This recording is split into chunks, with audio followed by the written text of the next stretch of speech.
जिस तरह की भाषा शिवसेना इस्तेमाल कर रही है कंगना के लिए, और इस पर भी बोलिएगा क्योंकि उन्होंने पीओके एक बार फिर से कह दिया है। शुभ्रांशु जी, मुझे बात करनी है। कार में बैठे हैं शुभ्रांशु जी, आवाज जा रही है कि नहीं? हाँ बोलिए शुभ्रांशु। हाँ सुनिए सुनाइए। ऐसा है अंजना जी कि मन तो था मेरा कि मैं 14 करोड़ बेरोजगार हुए लोगों पे बात करूं, बट चलिए कोई बात नहीं, कंगना के अंगना पे बात करते हैं। आपका जो मैं पीछे विजुअल देख रहा हूं ना, इसमें 3 चीजें दिख रही हैं। एक कंगना दिख रहा है, दूसरा बीएमसी दिख रहा है और तीसरा सेना दिख रहा है।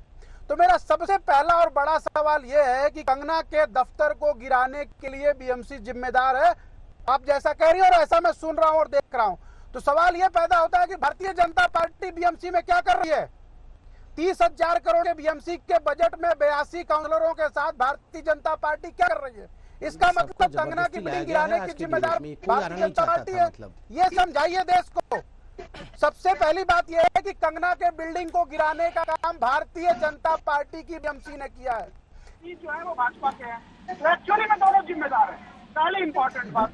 भाजपा ने बीएमसी किसके पास है और बीएमसी ने कंगना का बिल्डिंग गिराया है। और एक और बड़ी बात, मतलब ये बताइए, मतलब बिल्डिंग गिराना गलत है ना? एक बात और शुभ्रांशु जी, ये तो बात सही है ना कि बिल्डिंग गिराना खराब है, गलत है, ये तो आप मान गए ना?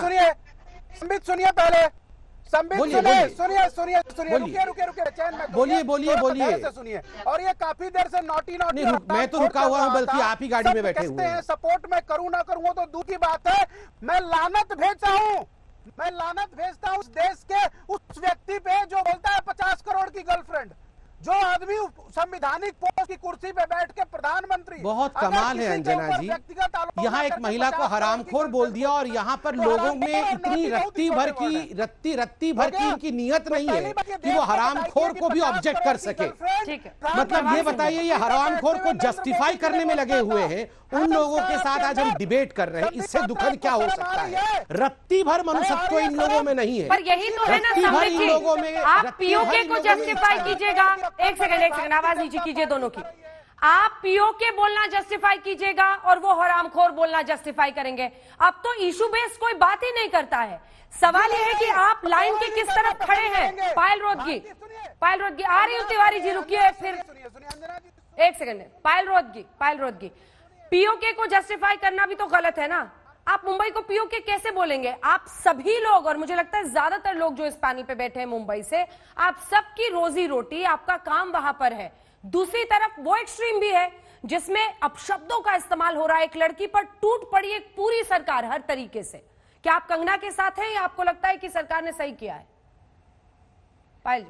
देखिए, मैं सिर्फ इतना ही कहना चाहती हूँ कि कंगना का स्टेटमेंट वाज रॉन्ग, ये मैंने पहले भी कहा था। मगर PoK is a part of India, ऐसा नहीं है कि PoK is not a part of India. Shubhranshu ji, compare नहीं कर सकते क्योंकि Mumbai is a part of India as of now. PoK is not a part of India as of now, ठीक है? ये बेसिक्स है स्टूपिड लोगों के लिए। रही बात शिवसेना की, शिवसेना के लोग जिस तरह से कंगना को अटैक कर रहे हैं वो गलत है। आई थिंक वो सरकार भूल गई है कि उनको चुना नहीं गया, उनको शायद गठबंधन का पावर मिला है, इसलिए वो लोगों के बारे में फिक्र नहीं कर रहे हैं। एंड उनको समझना चाहिए कि coming in power one time is not enough, you need to come in power again and again. जिस तरह से वो बिहेव कर रहे हैं, जिन लोगों ने उनको शायद अभी वोट किया है, आगे जाके वोट नहीं करेंगे, बिकॉज आप बीएमसी के द्वारा एक लड़की का ऑफिस ब्रेक डाउन करें, जबकि आप सेम नोटिस मनीष मल्होत्रा बिल्कुल नहीं करेंगे, देते हैं रिप्लाई करने के लिए, और कंगना को सिर्फ 24 घंटे। तो कहीं ना कहीं ये एक रिवेंजफुल सरकार है जो बहुत ज्यादा गलत है। तिवारी जी जवाब दीजिए। एकदम सीधा सटीक बोला उन्होंने। बिल्कुल अच्छी बात की है। और उन्होंने कहा पीओके भी गलत है बोलना, लेकिन आप लोग जो कर रहे हैं ना वो ज्यादा गलत है क्योंकि आप सरकार हैं। देखिए, मेरी बात करने दो। मेरे सीएम हमारे मेंटर शरद पवार और सोनिया जी ये इस चीज को इंडोर्स नहीं करती है कि किसी लड़की को अभद्र शब्दों में बोला जाए। तो हम भी यहाँ डिसोन करते हैं, लेकिन आपके पैनल पर कोई बीजेपी के प्रवक्ता आके सबको बेशरम बोले, सबको गाली दे, सबका अपमान करे, ये भी गलत है। पीओके का फुल फॉर्म पूछना गाली होता है अंजना जी? पीओके का फुल फॉर्म गाली होता है और हरामखोर का मतलब आलसी होता है। मतलब ये कहाँ से सब आए हैं, मुझे कुछ समझ में नहीं आ रहा है। मैंने तो पीओके का फुल फॉर्म पूछा जिसके बारे में वो जानती नहीं, वो गाली हो गया। और आप और हरामखोर का मतलब आलसी है। नहीं आप बताइए, राहुल गांधी आलसी है तो राहुल गांधी को आप बता सकेंगे? नहीं मैं खान मैडम से पूछता हूँ। खान मैडम, आपने कहा कि हरामखोर का मतलब आलसी होता है, ये कांग्रेस पार्टी में राहुल गांधी आलसी है, तो राहुल गांधी को आप वही शब्द कहेंगे? तिवारी मेरी बात खान मैडम, आपने अभी कहा आप बोलिए। हरामखोर तिवारी जी, मेरी आपकी बात आवाज कर जा रही है। रहा आ रही हूँ समझ, एक सेकंड तिवारी जी को बात पूरी करने दीजिए। मैं बोलना चाहता हूँ, अरे, इसके बाद जैसा- बोलना कांग्रेस तिवारी हार गई, राहुल गांधी आलसी तिवारी। है, तो राहुल गांधी के लिए वो शब्द आओ ये तभी देखिए, सुब्रांश जी रुको। ये देखिए, जल्दी से। राहुल गांधी अरे बोलिए ना सर। पीओके तो जाए, लेकिन फिर किशोर जी आप बोल नहीं रहे अरे अपने ये बारे में। बोलने नहीं देते, ये चिल्लाते रहे। ये देखिए, संदीप पात्रा जी को सहनशीलता नहीं है और सहनशीलता रहनी चाहिए।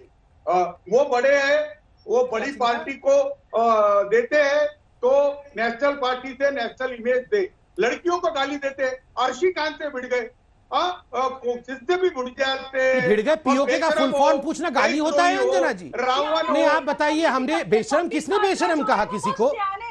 किसने बेशरम कहा किसी को? हमने कहा पीओके का फुल फॉर्म क्या है, तो आप कह रहे हैं पीओके का फुल फॉर्म पूछना गाली होता है। अब मैडम को कि पीओके का फुल फॉर्म पता नहीं, मैं क्या करूं बताइए? पीओके का फुल फॉर्म पता नहीं, ये कोविड पे डिबेट करना चाहती थी, आई है कंगना पे बोलने के लिए और बोल रही है हरामखोर का मतलब आलसी होता है। अब बताइए, इसमें गाली मैं दे रहा हूं? हरामखोर का मतलब आलसी है, मतलब आप बताइए, एक महिला को हरामखोर और कुत्ता बोला जा रहा है और आप यहाँ पर एक महिला होकर उसे जस्टिफाई कर रही हैं और कह रही है कि हरामखोर का मतलब तो आलसी होता है। आप राहुल गांधी के फैन हैं, राहुल गांधी एक नंबर का आलसी है, तो आप राहुल गांधी को वही शब्द कहेंगी? मैं आपसे पूछता हूँ, राहुल गांधी आलसी है तो राहुल गांधी को आप कहेंगी?